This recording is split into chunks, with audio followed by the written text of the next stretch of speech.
नागिन sir classes में आप सभी का स्वागत है बच्चों।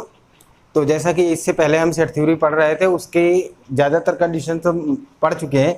तो सेट पढ़ने के बाद हम लोग रिलेशन पढ़ते हैं।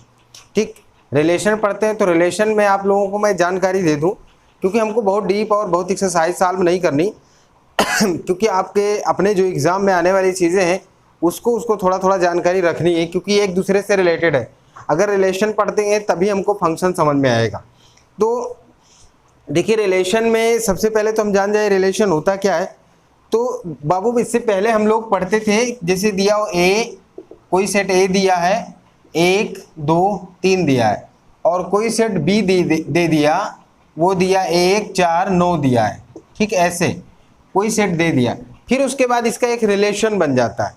एक रिलेशन बन गया मतलब ये है कि y बराबर एक्स स्क्वायर लिख गया या x बराबर वाई स्क्वायर लिख गया, इस टाइप से कोई रिलेशन दे देगा तो उसमें इसको सेटिस्फाई करता है, तो उसके हिसाब से ये बनता है। बट ये है कि ये जो सबका सब जो रिलेशन होता है, यहाँ पे हमको a क्रॉस b से निकालने होते हैं। क्या निकालने होते हैं? a क्रॉस b से। a क्रॉस b से बच्चे निकालोगे तो 1 1 होगा, इस तरह से 1 4 होगा, ठीक है, 1 9 होगा। ठीक, इस तरह से ढेर सारे इसके रिलेटिव बने, मतलब संबंध बन जाएंगे कि ये किस तरह से रिलेटेड है, संबंधित है, ये है। बट ये है कि ये तो क्रॉस है, क्रॉस तो बहुत ढेर होंगे। क्रॉस इसका कितना हो जाएंगे? इसके क्रॉस हो जाएंगे 9, मतलब इसके 9 मिलेंगे, एक 9 पेयर निकलेंगे। ऑर्डर्ड पेयर जो निकालोगे 9 निकलेंगे, इस तरह से करके 9 निकलेंगे। तो इस तरह से उसके ऑर्डर्ड पेयर हम जान जाएंगे। बट ये है कि रिलेशन में कुछ सिचुएशन होती है, कुछ कंडीशंस होती है, उसके हिसाब से पहचानते हैं। वैसे अगर एक परिवार की ही बात कर दे तो वो सब जो परिवार के सारे मेंबर्स होते हैं सब एक दूसरे से संबंधित होते हैं किसी न किसी तरीके से। तो ये कुछ अब अलग कंडीशन हो जाए, लेकिन ये है कि एक रिलेशन तो होता ही है। ठीक, ये है।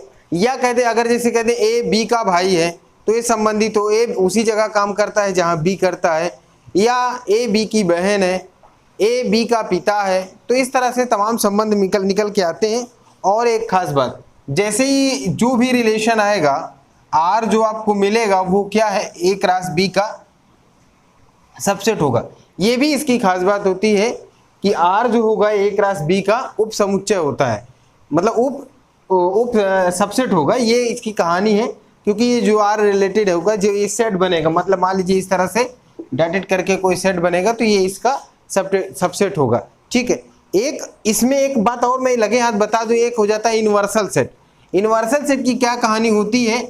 ये पूरा का पूरा हो जाता है, ठीक है ना, वो पूरा का पूरा ए क्रॉस ए का ही होता है। तो ये इसको हम ए क्रॉस ए ही कहते, बी ए क्रॉस बी का सबसेट होता है। ठीक, ये इसमें भी यूनिवर्सल रिलेशन जो निकल के आता है, समष्टि रिलेशन कुछ लिखा रहेगा, समष्टि संबंध या यूनिवर्सल रिलेशन, तो ऐसे जानते हैं। तो वो और एक होता है रिक्त, वो भी इसका ए क्रॉस बी का रिक्त संबंध जिसको कहते हैं, ए क्रॉस बी का होता है। अब इन दोनों में क्या है, ये जो समष्टि संबंध होगा वो सबसे बड़ा संबंध होता है। लोग देख रहे थे कि इसमें ये क्या है, ये सबसे क्या है, सबसे बड़ा होता है, सबसे बड़ा संबंध होता है। और जो रिक्त संबंध होता है वो सबसे छोटा होता है। ये क्या होता है? सबसे छोटा संबंध होता है, ये सबसे छोटा संबंध होता है। ये इसकी कंडीशन होती है। ठीक, तो ये रिलेशन में और एक बात है कि जैसे मतलब एक दूसरे से संबंधित होंगे। ज़्यादातर रिलेशन में आगे जो पढ़ेंगे हम ऑर्डर्ड पेयर की ही बात पढ़ते हैं। ठीक, दूसरी बात ये है, इसमें एक चीज़ और बताते चलें कि जो ये इसमें संबंधों की संख्या निकालते हैं, क्योंकि इसमें कितने संबंध बन सकते हैं, मैक्सिमम कितने संबंध होंगे, ए क्रॉस बी में संबंधों की संख्या कितनी होगी, ये आपको पता करना है। यहाँ पे अगर पता करें संबंधों की संख्या कितनी होगी, की संख्या कितनी होगी, तो बच्चों ये उप समुच्चय की संख्या कितनी होगी? 2 की पावर m इंटू 2 की पावर n, मतलब दोनों आपस में गुणा हो जाए, क्योंकि जितने इसके उप समुच्चय होंगे और जितने इसके बनेंगे सब तो रहेंगे ही, जैसे 2 की पावर n लिखते हैं, और ये दूसरा हो जाएगा तो 2 की पावर m हो जाएगा। आपस में गुणा करने के बाद क्या है, ये गुणा नहीं होते, ये गुणा में ही घात रहेगी, क्योंकि जब बनेंगे तो ये 9 मतलब 9 बन जाएंगे, क्योंकि इसका जो ऑर्डर्ड पेयर निकल के आएगा वो 9 हो जाएगा, दोनों का गुणनफल हो जाता है। तो जब 9 हो जाएगा तो फिर यहाँ 9 लिखा जाएगा, तो 9 का मतलब क्या हुआ, इनका गुणनफल ही हुआ ना। तो संबंधों की जो मैक्सिमम संख्या हो सकती है वो आपको क्या लिखने हैं, ये m की पावर n इंटू n की पावर टू की पावर m इंटू n, ये आप लिखोगे। संबंधों की संख्या मैक्सिमम यही हो सकती है। ठीक, इस तरह से हमको जानकारी रखनी है। ये है इसमें रिक्त के बारे में जान गया। हाँ, इसके बारे में इससे पहले और बता दें, ये हो गया। फिर उसके बाद देखते हैं ये जो एक चीज और हम जानते हैं, रेंज और डोमेन। अगर कोई सेट ए है ये मान लो, और कोई सेट बी है, ये 1 4 9 10 इस टाइप से लिखा है, 1 2 3 इस टाइप से लिखा है। ए है ये सेट बी है, ये इससे संबंधित है, ये इससे संबंधित है, ये इससे संबंधित है, ये नहीं है किससे संबंधित। तो यहाँ पे हमको एक चीज पता करने होते हैं, डोमेन और रेंज। ठीक, डोमेन और रेंज। यहाँ पे डोमेन क्या होता है बच्चों, डोमेन जिसको आप कहोगे वो ये है 1 2 3, ठीक है। और रेंज क्या है, जिसको आप परिसर बोलते हैं, परिसर वो क्या है 1 4 9, ठीक, ये है। और सह डोमेन क्या है, सह डोमेन क्या है, वो है 1 4 9 10, ठीक, ये है। ये बात आपको जाननी है, क्योंकि डोमेन क्या है, रेंज क्या है, ये आपको पता करने होते हैं। ये आप पता चल गया, डोमेन जान गए, रेंज जान गए। फिर प्यारे बच्चों, यहाँ पे जो रेंज हो गया आपका, रेंज आपका वही निकलता है जिससे संबंधित है, ठीक है ना। ये जिससे संबंधित वो तो रेंज हो गया। लेकिन जो बच गया ये, अगर ये सह डोमेन लिखेंगे तो ये पूरा का पूरा हो जाएगा। और ये बात जान लीजिए कि रेंज जो होगा, जो जिसको आप परिसर कर रहे हैं, रेंज जो होगा वो सह डोमेन का सदैव सबसेट होता है। ठीक, ये सह डोमेन का सबसेट होगा। इस तरह से हम लिख सकते हैं, जो परिसर होगा, परिसर सबसेट होगा सह डोमेन का, ठीक है ना। ये होता है सह डोमेन। इस तरह से हम जानकारी रखते हैं, ये भी इसके बारे में भी। तो हम जान लेते हैं डोमेन क्या है, रेंज क्या है, फिर उसका सह डोमेन क्या है, इसके बारे में हमको पता चल गया। फिर उसके बाद हम देखते हैं इसका मूल जो रिलेशन है, जो इसका रूल है, उसको पढ़ते हैं। एक बात और, रिलेशन में इसको भी जानते चलिए, फिर उसके बाद मेन रूल पे आते हैं, जो जिस पे सवाल मिल जाते हैं। जैसे रिलेशन आपको इसको भी आप कह दोगे, जैसे दिया हो 1 3 5 7 दिया हो, इधर दिया हो 2 4 3 4 6 8, इस तरह से कोई भी किसी तरह से संबंधित। तो अभी हम इसको बना देते हैं इस तरह से, ये एक दूसरे से संबंधित है। ठीक, अगर कोई नहीं भी संबंधित, या यहाँ पे नहीं लिखा, नहीं भी संबंधित, तो किसी न किसी तरह से रिलेशन कह दिया जाता है। ठीक, ये आप कंडीशन है। तो आगे अब देखेंगे इसके जो मेंस रूल है। अब उसमें रूल क्या है, इसके एक रूल होता है तत्समक संबंध। अब तत्समक संबंध बच्चे क्या है, इसका जो क्रॉस निकालते हैं, मैंने कहा कि जैसे एक परिवार होता है, उसी प्रकार एक सेट मान लीजिए ये है 1 2 3, ये एक सेट है और इसका क्रॉस निकालना है। ए क्रॉस ए निकालना है। इसका जो रूल है, स्वयं एक सेट ले लीजिए और उसी से क्रॉस करवाइए, एक क्रॉस से निकालेंगे, एक गुणे एक बना के, तो जो निकलता है वो। तो इसका जो आप क्रॉस निकालोगे, ऑर्डर्ड पेयर निकालोगे, आपको 1 1 आएगा, 1 2 आएगा, 1 3 आएगा, इस तरह से काफी कुछ आएंगे। मुझे लगता है आपको क्रॉस पता है। लेकिन जहां पे आपको तत्समक लिखना होता है, ठीक, तत्समक लिखना होता है, वो केवल स्वयं से संबंधित होता है। जो आइडेंटिटी रिलेशन इसका होता है वो केवल बाबू स्वयं से संबंधित होगा। जैसे 1 1 से संबंधित होगा, 2 2 से संबंधित होगा, 3 3 से संबंधित होगा। ये केवल इसके अलावा और किसी से संबंधित नहीं होता है। ये जैसे है 1 1 2 2 3 3, बस बात खत्म। तो जब तत्समक रिलेशन हो, मैं इसलिए बताया कि आपका एक छोटा सा एग्जाम्पल लिख के उसमें लिख दे और नीचे ऑप्शन दे दे ये कौन सा संबंध है, तो आपको बताना होगा कि कौन सा संबंध है। तो केवल तत्समक संबंध माने पहचान में आपको आ जाए कि ये तत्समक संबंध हो सकता है। ठीक, तो इस तरह से हम जान लेंगे कि ये तत्समक संबंध है। ठीक है, अगर इसमें 1 2 आ जाए तो फिर ये तत्समक नहीं रहेगा। ठीक, अगर एक बढ़ गया तो ये तत्समक नहीं रहेगा। यहां तक हम लोग जान गए। फिर उसके बाद इसके 3 रिलेशन जो मुख्य होते हैं वो हैं 3, क्या है, 3 रिलेशन इसके जो दिए हैं वो मुख्य हैं, और उन तीनों को देख लेते हैं, क्योंकि इसके बाद हमको रिलेशन पढ़ने के बाद फंक्शन पढ़ने हैं, और फंक्शन पढ़ने के बाद मिसलिनियस दोनों का मिक्स एक्सरसाइज पढ़ने हैं। एक्सरसाइज पढ़ने के बाद फिर आप इनवर्स ट्रिग्नोमेट्री में चले जाएंगे।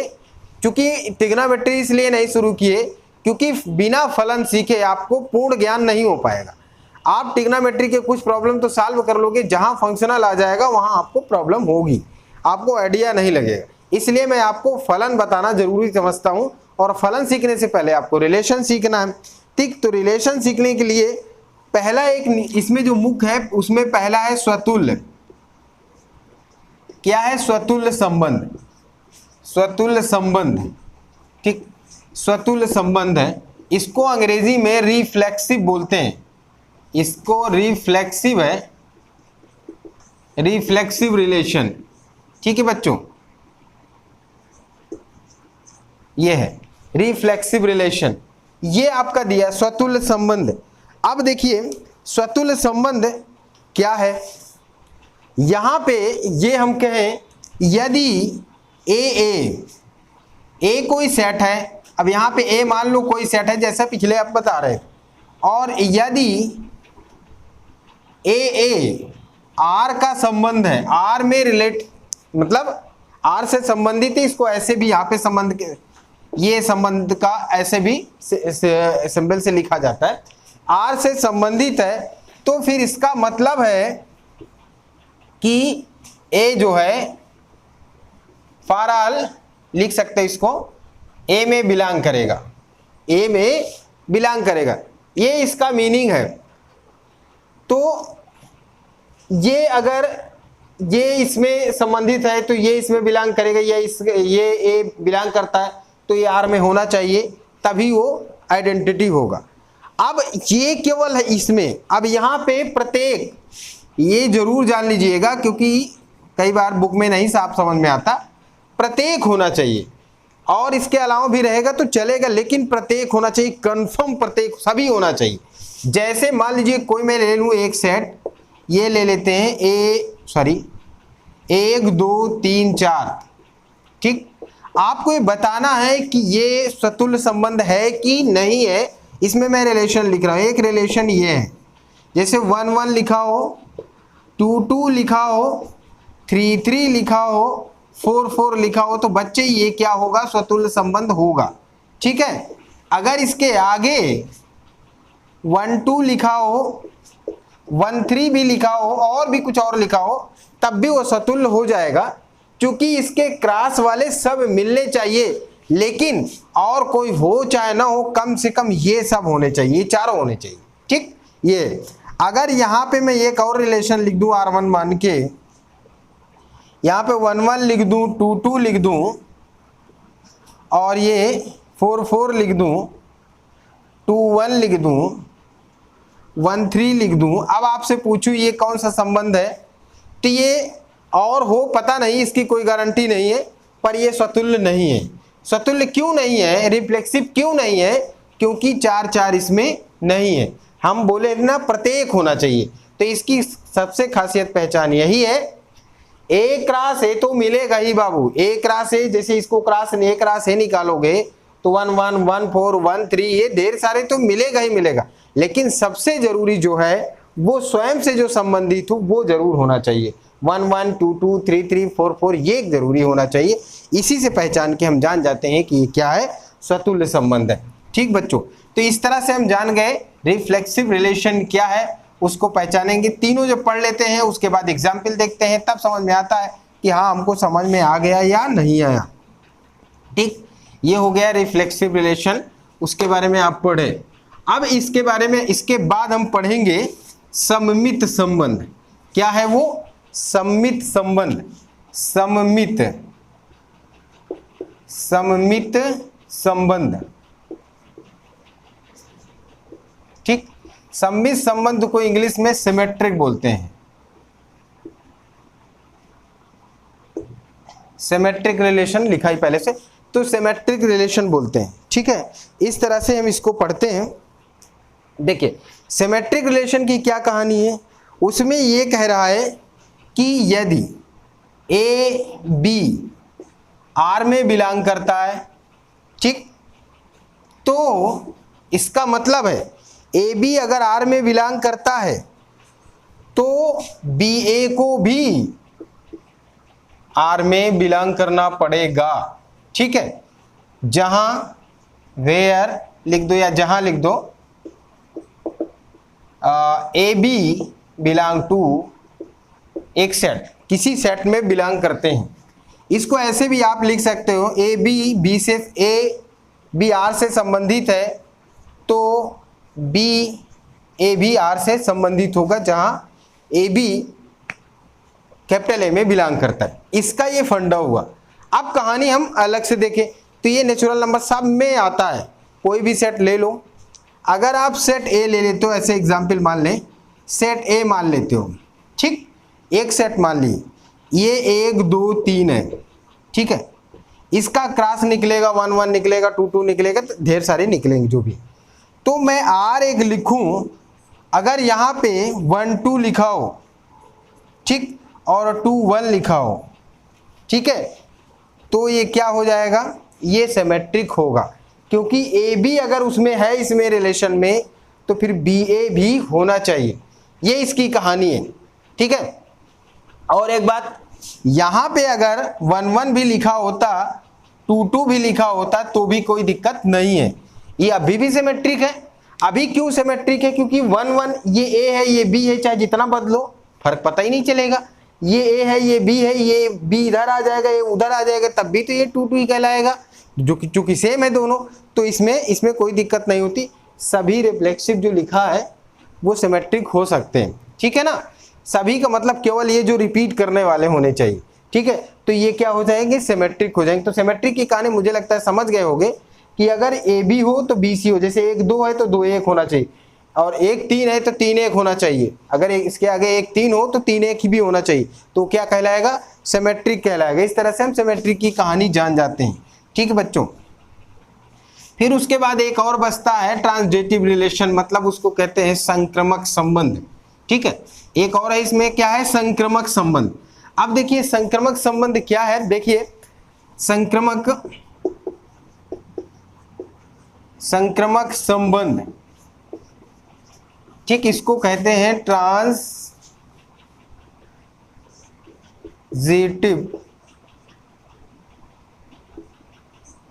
ट्रांसडेटिव रिलेशन। ठीक, अब इसकी कहानी क्या है, ए बी, यहां पे कह दो ए बी आर में बिलोंग करता है, और यहां पे और है भैया, बी सी भी आर में बिलोंग करता है, B C belong to R, implies that, तो ए सी को भी कंपलसरी आर में बिलोंग करना पड़ेगा। और जहां क्या है, ए बी सी क्या है, ए में बिलोंग करते हैं, ये उसके एलिमेंट्स हैं। ठीक, इस तरह से। अभी आप इसको इस टाइप में भी लिख सकते हो, ए संबंधित है बी से एंड बी संबंधित है सी से, तो फिर ए को आर द्वारा संबंधित होना पड़ेगा सी से। ठीक बच्चों, अब ये कहानी कैसे बनेगी, इसका भी एग्जाम्पल ले लें। पहली बात, इसकी बड़ी अच्छी कहानी है कि आप जो जानो, जैसे कि मान लीजिए कि कोई ऐसे ही सेट ले लोगे 1 2 3 4 जो भी है, ऐसे मान लिए, तो अगर आर कोई संबंध लिखते हुए इसके द्वारा, तो जैसे है 1 2, ठीक, 1 2 मिलेगा, 2 3 मिलेगा। ठीक, सीधा पहले इसका एग्जाम्पल लिख लेते हैं, फिर उसके बाद आपको चाहिए 1 3। ठीक, ये ऐसे, ये आपको ढूंढना है। पहली बात ये आप समझ लीजिए, देखिए 1 2 हो गया, 2 3 हो गया, तो इसका मतलब है कि ये वाला इससे मिलना चाहिए, तो 1 3 यहाँ मिल रहा है, ये ट्रांसडेटिव की कंडीशन होल्ड कर गया। और एक बात इसकी कंडीशन होती है कि हम इसके हर एक टर्म्स को देखते हैं। पहला 1 2 लिख लिए तो ए हो गया, ये बी हो गया, तो ये बी से शुरू हो गया। अब इसको छोड़ दो, यहाँ से काम बन गए। ये 1 2 हो गया, ए हो गया, ये बी हो गया। क्या बी 3 से कोई शुरू होता है? होता ही नहीं है 3 से शुरू। हाँ, एक बात और है, अगर मैं यहाँ पे जैसे ये लिख देता 1 3 यहाँ पे हो गया, 1 से कोई नहीं शुरू होता।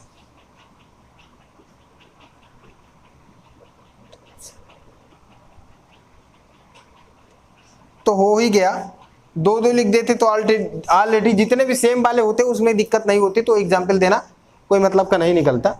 ठीक है, तो उसके लिए अभी एग्जाम्पल नहीं है, और आगे दूसरा पे इसमें लेंगे। क्लास 6 का छोटा है तो आगे वाले में देखेंगे। तो इस तरह से हमें समझना होता है कि अगर ये इससे संबंधित है तो फिर सॉरी ए बी, इसका पहला पद इसका बी, और ये ए जो है ये बी वाला है, यही वाला है, यहाँ पे चला गया, तो इसका मतलब ए और सी जो है एक दूसरे से संबंधित 1 3 मिल गया, तो ये हम क्या कह लेंगे? संक्रामक संबंध है, इसको ट्रांजिटिव रिलेशन कहते हैं।